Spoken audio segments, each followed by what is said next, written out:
السلام عليكم ورحمه الله وبركاته. فيديو جديد مع بعض بتاع الزيت. نرجع تاني نتكلم على الزيت مع انتشار الزيت المضروب.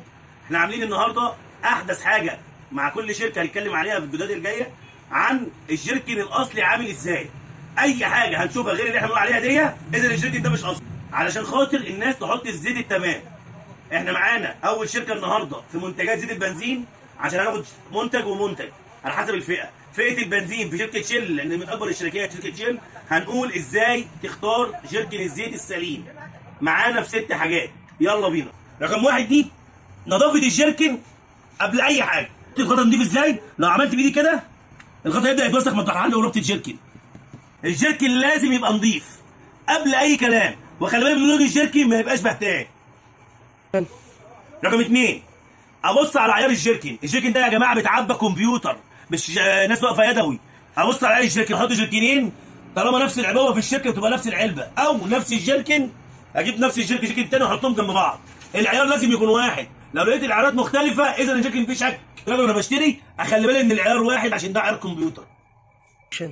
رقم 3 معانا بقى التاريخ. اعرف التاريخ ازاي على الجيركن؟ تعالى اوريهولك. هنا الجيركن مكتوب 30 ماي 21، يعني الجيركن ده ما كملش شهرين. هنا التاريخ مكتوب 27 جون 21.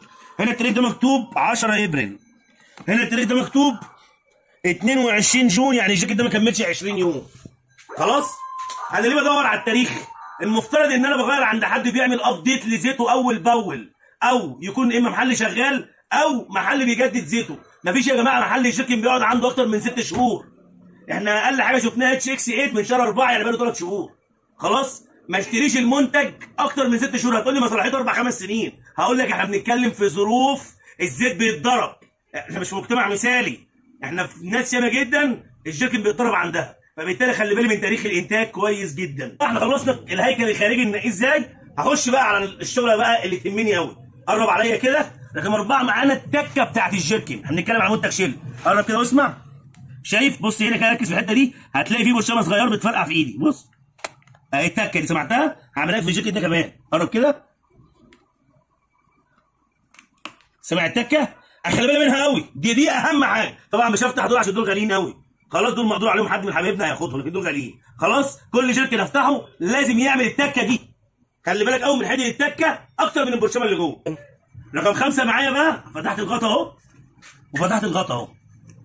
جيركن شيل يا جماعه 100% من الجيركن مش 90%. بفتح غطاء بلاقي فيه كرتونه اللي المفروض تتشال مع الغطا ما بتتشالش، لازقه في الغطاء. قرب معايا كده اهي، لازقه في لزق هنا اهي. تعالى هنا كده، الشيل بالعافيه. بص اهي اهي الكرتونه اللي تحت الغطا دي. رقم 5 معايا. رقم 6 بقى، ودي اخر حاجه عندي. قرب عليا كده. لما افتح الجيركن هلاقي عندي علامه مائيه. بص بتروح وتيجي اهي، فيها الوان الطيف، مكتوب عليها كلمه اوريجينال. لو لقيت العلامه بارزه بتاعت شيل ده جيركن مضروب. العلامه مائيه مسطحه يا جماعه. العنصر عشان في جراكن علامه شيل دي بارزه. انا دلوقتي مش جايب لك جيركن مضروب وجيركن سليم، انا جايب لك الجيركن المثالي النضيف. لو الجيركن مش زي ده ما تشتريهوش. خلاص؟ طبعا ده الشيل اللي بيمشي من 2000 ل 3000، وده من 4 ل 5 الاصفر اتش اكس 5، وده اتش اكس 8 بيمشي من 8 ل 10000 كيلو، وده الالترا اعلى حاجه. كل اللي احنا اتكلمنا عليه واتفق عليهم هم الاربعه. يا ريت نكونوا فدناكم وقلنا لكم حاجه تفيدكم. كان معاكم ابو علي بتاع الزيت قطع الغيار. دمتم سالمين. ما تنسوناش من الاعجاب والمشاركه، وخشوا على صفحتنا في اليوتيوب. والسلام عليكم ورحمه الله.